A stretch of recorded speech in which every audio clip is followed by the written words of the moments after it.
I just wanted to be married to the guy. And that's the difference for me between being 47 and 20. But it doesn't end there. And you know that. Less than 2 weeks later, we were on a plane to Mexico. Food and tours and massages and all of it was just fantastic. Perfect honeymoon, romantic. And then they dropped us down into the center of the town to just be tourists and wander around. And we're passing by their iconic cathedral, Our Lady of Guadalupe. And my husband was thinking to himself, there were some things I didn't say the first time we got married. And so he said, "Hey, you want to get married again?" And I said, "Yeah." And we are filthy, sweaty, disgusting, just like covered with massage oil, no makeup, not nice clothing, walking into a cathedral, taking off our rings, gazing into each other's eyes, making up new vows on the spot. Now we were in a church. Now we had witnesses. Now we had strangers in the pews who were like watching. And he saw that how much deeper it was. We kissed, strangers were cheering, and we came out and we were like, "Oh my God, let's do this everywhere."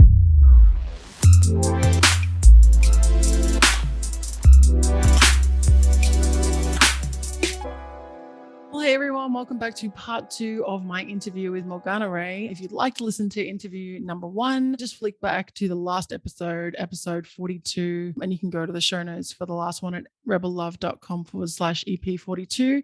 Today's episode is the second part of that interview, and we're going to talk to Morgana about getting married 100 times in 100 countries.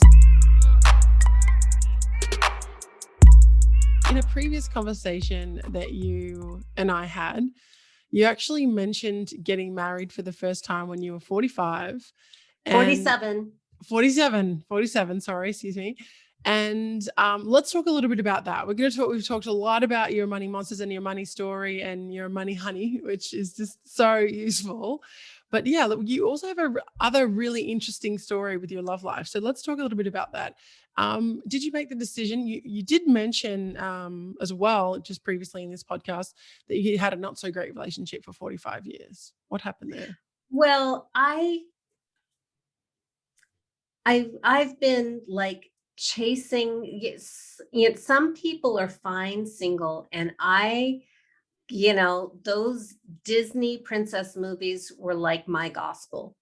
And I was chasing my soulmate under the piano on his 5th birthday, Brian Patterson. I was 4.5. He's not my soulmate anymore, but at that time he was. And now that we're adults, he remembers that, which is incredibly embarrassing.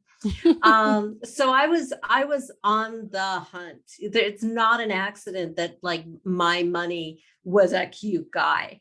So when I say 45 years, I had a 45-year perfect record of romantic failure, of just getting my heart broken, breaking my own heart, boys being mean to me, standing me up, or it's just frustration, heartbreak, and it was the deepest pain of my life. It really, really was, because it was the thing I cared about most. I really love partnership. It's a thing for me. I want a witness for my life. I want to be somebody else's cheerleader. I love to be a team, more so than a lot of people. Like, do I know I'm, my own person? Yeah. But I really knew that I wanted my person. So I'm glad we talked about the money part first, because in 2012, and it was so annoying because I noticed this for a long time before I acted on it, but I would be giving seminars and public speaking about relationship with money. And I'd be saying things like, if you're doing everything you're supposed to do, and you aren't getting the result you want, odds are you're protecting yourself from what you want. And I would hear those words leave my lips, and I would be going, "Oh, heck," in much stronger language. That's exactly what's going on with me in love. That sounds like I've taken every class. I've read every book. I've tried every trick. and I'm single and I'm sad and there's and it's nothing left to do. You know, I take classes and I'm already doing it. And it was so maddening to know that, because it meant that, oh crap, do I have to do this again for love? And finally I did. I did in June of 2012. I finally took a look at why I was protecting myself from love. And man, did I have a lot of good material for that. Like, no shortage of really good, compelling betrayals and heartache and all that kind of stuff, where it was super duper clear that my relationship with love wanted me to die. And it was ginormous. It was like bigger than the planet, really hard to destroy. And I met my husband 2 months later. And it was interesting because over all those years of being single, I also had that thought, because I kept going. I had the most expensive social life you could possibly have, because I was spending thousands of dollars on out of town seminars with other high level coaches and people, thinking that's where my guy's going to be. Right. And he never was. He never, ever, ever was. But I would attract the guy who had a girlfriend. It's like, what? You have a girlfriend? I can't do anything with that. Right. Like, how do I always attract the guy who's already attached? Backstory on, which also feeds into, my love monsters. My mother attempted suicide when I was 12 years old because she found out my stepfather was cheating on her. And that I was the one who saved her life. I was the one who called the paramedics. And it was really, really terrifying. The whole thing. How old were you then? 12. Again, 12. 12. Yeah, it's really interesting. That was a year. Yeah. Far out. That must have been really, really intense. It was really intense. And I was dealing with a stepfather who was telling me all the horrible things that were going to happen to us if the paramedics came. So I tried to call them off, but fortunately the paramedics know that if you try to call them off, ignore it, because they've been through this before, and they saved my mother's life. She would have been dead in a couple of hours. Whew, thank goodness. It was really awful. And so that hardwired something very deep in me about, you never do that to another woman because you could kill her. So I can't date somebody who has a girlfriend or is married. So those were the only people I was attracting. Was like, really? Right. Just, are you kidding me? Yeah. Or I would date guys who were just like so obviously temporary. I made a decision in 2005 to stop pretending not to know what was obvious on the first date. And from that moment forward, every guy had an expiration date above his head. Mommy issues, anger issues, racism issues. It's like, the great thing about dating guys, for those of us who do, I don't think that for me, it's not, there's no moral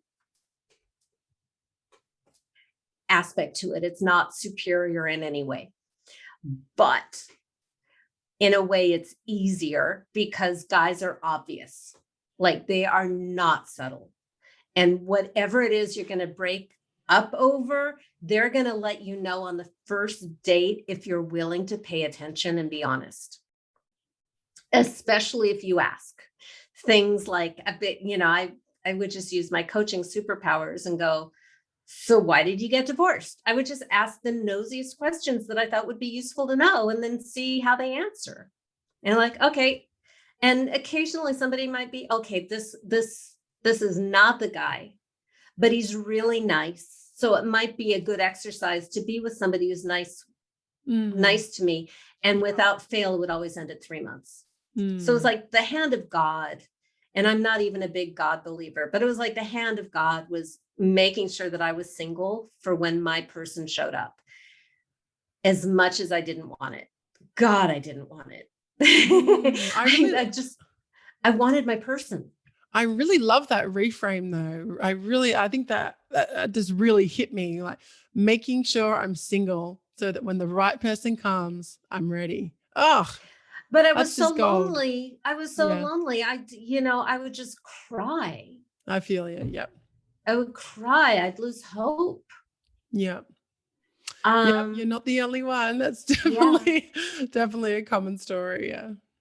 So I had to finally do that awful thing, which is take my own medicine and, slay my own love monster. And then I met my husband. And the interesting thing is, I didn't even really want to show up for a first date because his photos online were terrible. Like, you could not tell that he was a cute guy at all because he doesn't care about what you think about him. But he wrote a good letter, and then we had a good phone call. And at the time I was dating, oh my God, this is so funny. I was dating, what was his name? Kevin, the Mormon puppeteer, who was like 15 years younger than me and totally inappropriate and wanted to have children. And I was like dubious that my body was going to make babies anyway. But he was nice to me and sang me love songs. So, okay, I'll go out with him. But then it went south with Kevin really quickly. Like, who could have foreseen it wasn't going to work out with, the puppeteer who's a different religion and values and all that. So Devin, it was crazy because then I hired a coach named Evan, and I kid you not, like, they all rhyme. It was ridiculous. So Devin, who's now my husband, we had our first date because he wrote a great letter, and we had a great phone call, and there was one photo on his profile that made him look like he might be cute. And that was the guy who showed up, was like Mr. Smoking Hot Cutie. But here's really, really important for those of you who are dating, is I never felt intimidated by him. So I felt very relaxed, and I never felt like I needed to perform or be giddy or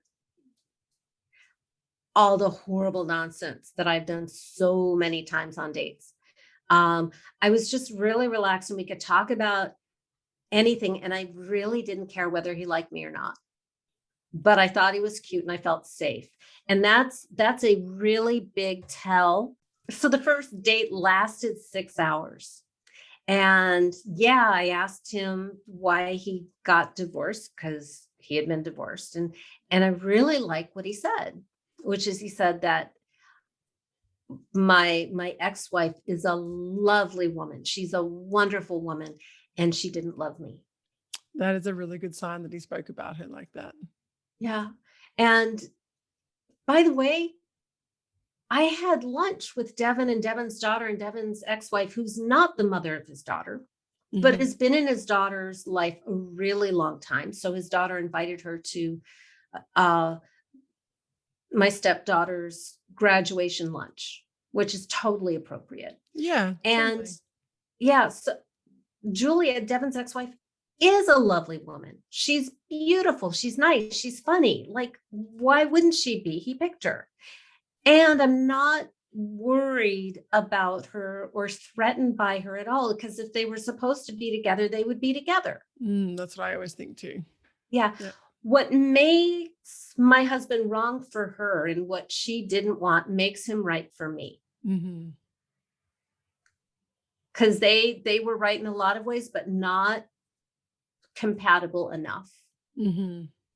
And Devin's and my puzzle pieces just fit a little bit better. And she has found somebody who fits her puzzle pieces, which is why it's, let the person go who isn't the right fit. Nobody's perfect, but I think people are, when you find the person who is right for you, it feels easy. Did you know straight away with Devin on that first Absolutely date? Not. Absolutely not. Nor did he. Totally not. We I just thought thought. I thought you were going to say absolutely. No, I love that no, you I didn't. just thought he was cute enough. I was saying, like, I wasn't even going to show up, but I didn't want to be that jerk the jerk who would stand me up. So I showed up. I was Mhm. like driving from, cities hours away to make it to our date. Didn't really want to bother, but good thing I wasn't a jerk, right? Right. Right. Right. So yeah, 6 hours, comfortable, started dating. And about 6 months into it, because he never had the expiration date and everything I found out about him just made him more right for me. Uh, I I love that. just sort of realized, oh my gosh, when he asks, I'm going to say yes. This is the one. It took me about six months to a year to get there. I'm not sure exactly how long. It took him 6 months to say, I love you. Or maybe it was 3 months. No, it was 6 months. It took me 3 months. So you said, I love you first. Yes, I did. And here, this is also really useful. My friend Allison Armstrong wrote a book that I'd read years before I met Devin that totally saved my life in that moment, where I said, I love you. And he said, I'm not ready to say that yet, but I care about you. And what I learned from Allison is when a man says, I care about you, it means more. The reason Devin wasn't willing to say, I love you was he didn't want to say, I love you just to get something. Right. Just to make me happy or please me or get me off his back. He wanted to be sure when he said it. But when he says, I care about you, and I knew that those were the words exactly that it means a lot more when a man says that. When a woman says, I love you, it really means something. But, men will say that to get into bed. When a man says, I care about you, it actually is deeper. And then 3 months after that, we had and it was New Year's. This is going to be way TMI. So cover your ears and, come back later. But we had just finished making love. And I'm lying there and I'm thinking about this odd shaped closet off of my bedroom, trying to remember what's in the closet. So my husband asks, or my now husband asks me, so what are you thinking? And of course I tell him, I'm thinking about that odd shaped closet right off of my bedroom. And I'm trying to remember what's in it. And we've just been making love. And this is because I'm female. I'm thinking what's in it and how can I organize it better? And I tell him that. And then to be polite, to appear to be not totally self-absorbed, I say, what are you thinking about? And he said, I think I love you. Oh, right. So nice.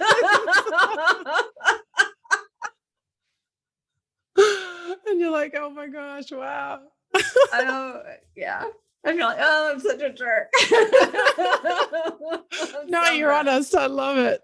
But it's so sweet. I think, when you love someone, you love those quirky things. You're really interested in what they're interested in, That's how you can tell. It's funny, like people, well, I don't know. If someone's in love with me, I can feel it. I know they're in love with me. Like, I love it when you say it, but I also can feel it. And I also know when you're not in love with me as well. So I think, you can, I just, at that moment, I think is really, really sweet that you described. I know you're like, oh my gosh, but I think it was great. It's the difference between men and women. Yeah, that was, and obviously I never forgot that moment because of that. And at some point along the way, I realized that he was going to ask me someday, and I was going to say yes. So I totally didn't worry about it. And people would say, oh, when are you going to get married? To us, like at the farmer's market, strangers. And we'd be like, we don't know. And I really just wasn't ever worried about it. I never pressured him. It just wasn't, I just knew. By the way, on our second date, he told me he didn't believe in marriage after his first marriage, but he would probably get married again, which, the punchline. So you know how funny that is now. Yeah. Yeah, that is really funny. So fast forward to 18 months into our relationship, I've just finished my Money Goddess Experience retreat in Bali, May 2014. And he was in South Africa on a photography safari. And he was talking to me on Skype every night at like 3 o'clock in the morning for him, and maybe 11 in the morning once my retreat was over, for just a few minutes on a really bad connection. And he had to go through this bush out in the open with this little Sherpa guy, and like lions and tigers and hyenas out and about. And one of those trips from his room across all this open land to the building that had the internet, there was this bush like as far away from him as my fireplace is from me, which is like 2 feet, shook, and there was this giant lion roar, which is very, very different than when you hear it in the movies. And he wanted to run, and his guide grabbed him by the arm and said, "You run your food." And all we can do is walk really slowly, knowing that there's a hungry lion just a foot away. Wow. And that was when he started thinking, why would I do this? Why am I getting up in the middle of the night, risking my life to talk to this girl on a bad internet connection for a few minutes? And that was when he figured out that I was the one. Like, I didn't need the drama, but guys come to it their own way. And we had this week of horrific conversations that always began with Devin saying something like, "I don't think I'm the right guy for you." And I'm thinking he's breaking up with me over Skype. He's in South Africa, I'm in Bali.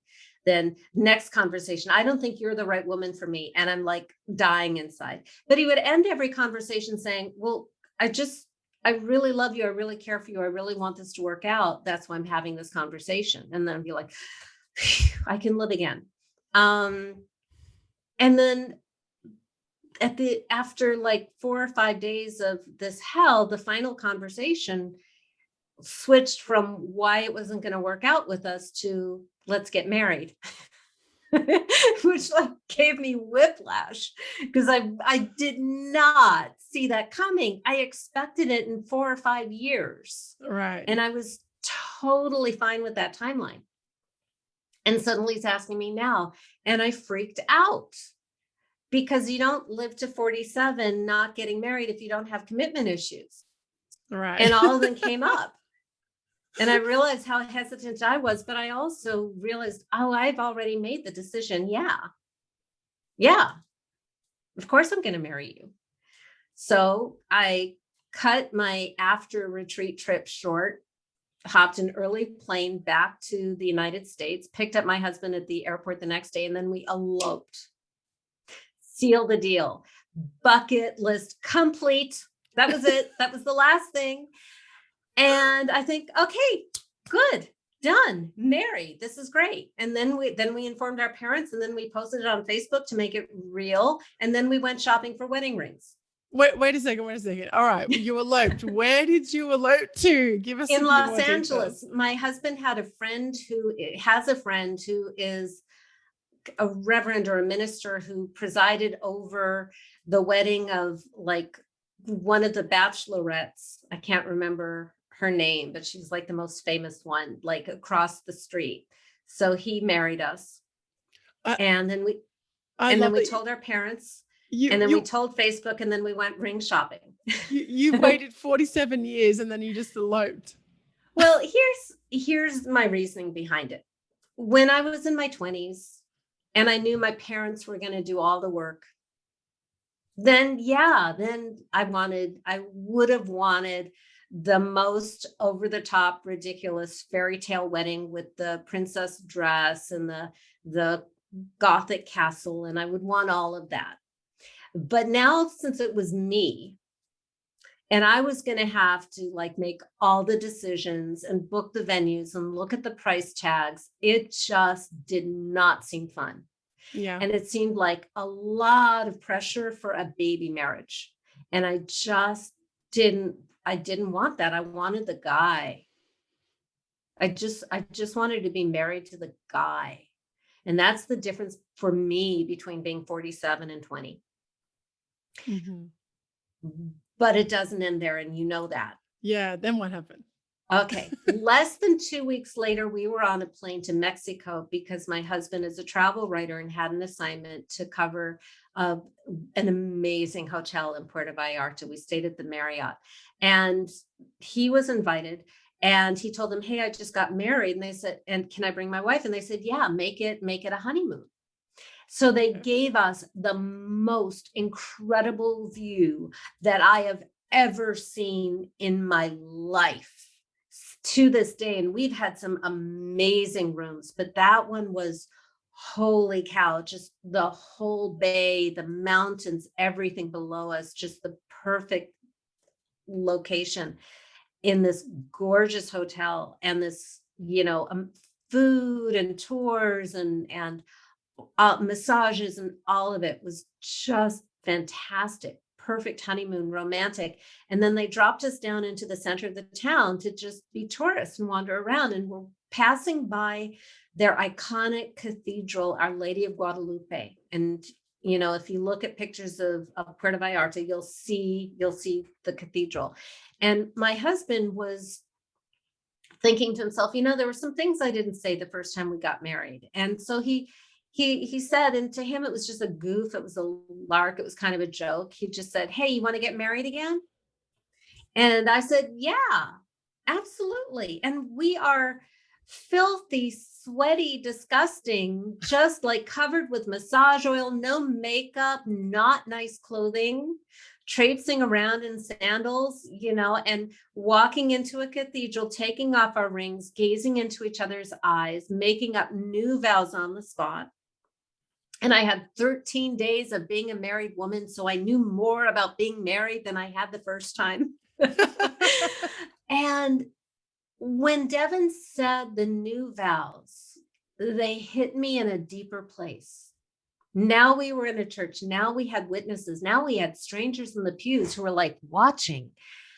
And it felt more real. And it felt deeper. And I started to tear up. And it was really romantic. It like starts out like a joke. Two Jews and Jesus walk into a Mexican cathedral, but now it was like this real thing.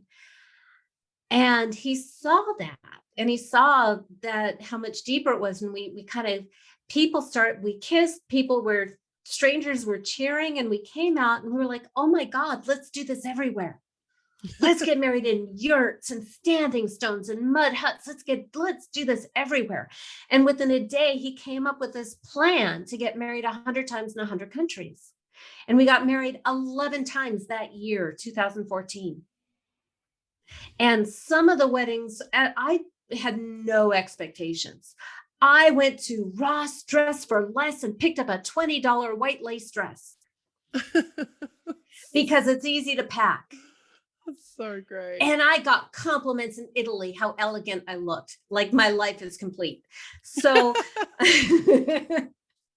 and I thought we were just going to, find strangers to just read a script and marry us. But since Devin is a travel writer, he started writing to countries that we were planning on going to, saying, "Hey, this is what we're doing. Can you recommend someone who can marry us or a place to get married?"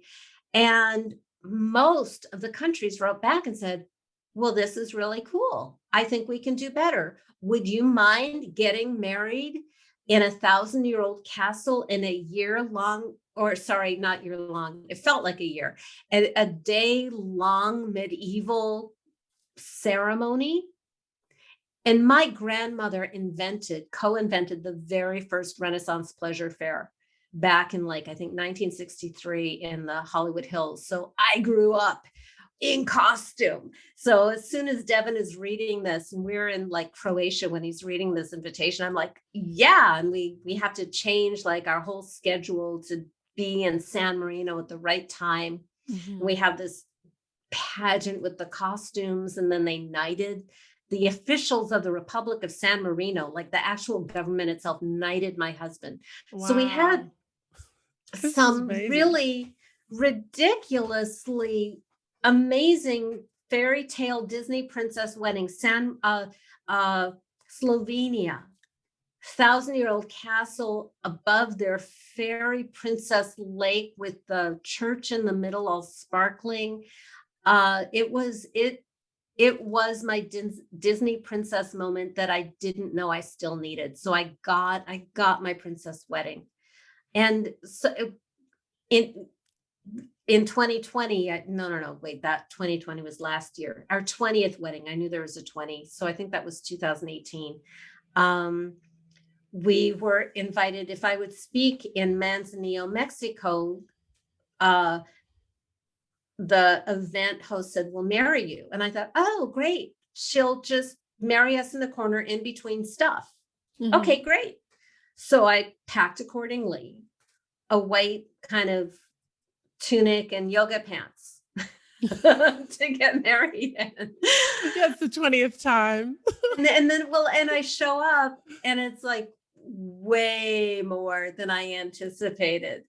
It was a full on authentic Mayan Mexican wedding with 40 costume dancers and herbs and ritual and Wow. magic and singing and a piñata and a dancing horse and this 10-year-old champion lasso artist and all the people from the event were our wedding guests. So it was this extraordinarily ornate, wonderful wedding that I had no clue was coming, which is kind of good because I might have been nervous.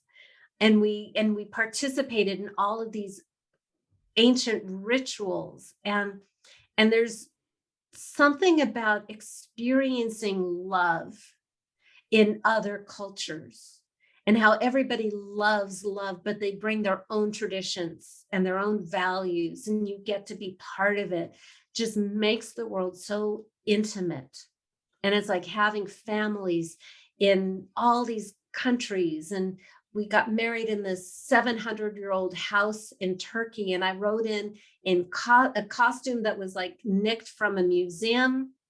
Wow. And I rode in on a horse, and my horse had a horse, and the minister of culture married us, and we made the evening news. So sometimes it's like crazy.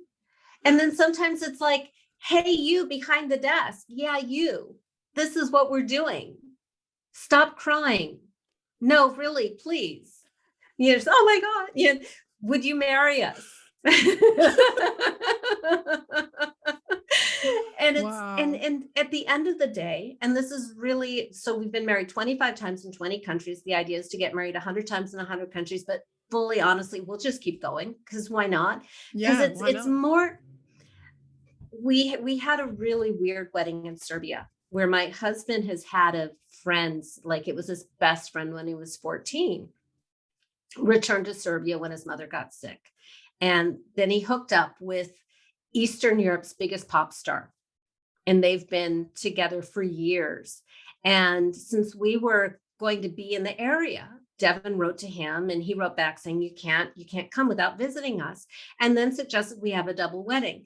And I'm like, well, I have 100. I can share one, right? So we we had this double wedding with Devin's friend and this pop star, and things got Oh, really weird, where their friends, their drunken friends, started booing when Devin oh, was saying his wedding vows. oh, that's Who really knows what? Yeah, inappropriate. I've never seen or No. even thought of anything like that happening. And I Yeah, how had horrible. this, well, I had this moment where first I wanted to hobble down on my little kitten heels down the steps and, start punching somebody to defend my husband's honor, but I'd be punching so far up. So I didn't. But I thought to myself, well, I'm not going home with any of them. I'm going home with the person in front of me, and that's the prize. And what I got from that is that The weddings, the weddings are like an hors d'oeuvre or a side dish, but the main course and the actual dessert is the person you love.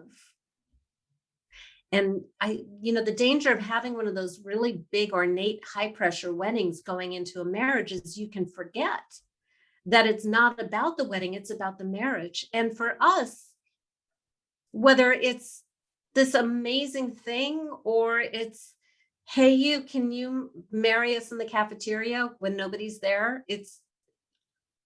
It doesn't matter because I'm looking at the person I love and I'm stating in the moment, whatever comes to me about why I choose you, what I want for you, what I promise to bring to you, and how grateful I am for you.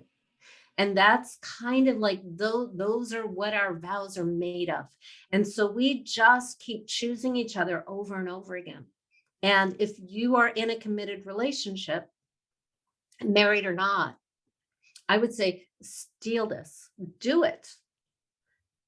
If you like to travel, do it when you travel. If you are home and under lockdown, do it at home under lockdown, but make it a practice to look at the person you love and choose them together, because that's really all we're doing. Morgana, this has just been so amazing. I feel like that is like the perfect wrap up. Thank you Okay. so much. I just I just feel like there's so many amazing points that you brought out with this, uh, sharing your story of your 100 weddings in 100 countries. Actually, before we end, I do want to ask you, I keep getting these visions of you getting married in a hot air balloon. Is that going to be a possibility? It's so funny because that's interesting that you asked, because I'm leading a retreat in September in Mexico. I've always led my money goddess retreat in Bali, but it's close to international travel and I totally respect that. I want to keep Sure. my Yeah. my friends safe in Bali. So we pivoted to Mexico and I'm actually going to do a hot air balloon ride the last day. None of the women know that. So hopefully they might find out now. But I don't think that that's going to happen with my husband because he is afraid of heights Right. and it would not be loving Yeah. It would not be to relaxing. do. Yeah, I would never want to do something that would Stress cause him out. him Yeah. that kind of unhappiness. So uh, we'll see. I think it's a great idea. If you want to do it, do it. Yeah. I don't know. Um, I might be with your husband on that one. yeah, we'll see. Maybe in 10 years he'll want to go skydiving and he'll be, totally different about it. By the way, I won't go skydiving. I No, will do a hot air balloon. yeah. Been there, done that. One time's enough for me. Really? Yeah. Okay. Yeah, it was very intense. Everyone's like, "Oh, it was so great." I was like, "Oh my gosh, thank God I'm on the floor. I do not want to ever do that again." And my friends were like, "We're going to learn how to do it on our own." And I was like, "Oh my gosh, I'm not happening." Well, I admire you for doing it. I was a lot Um, younger than I am now.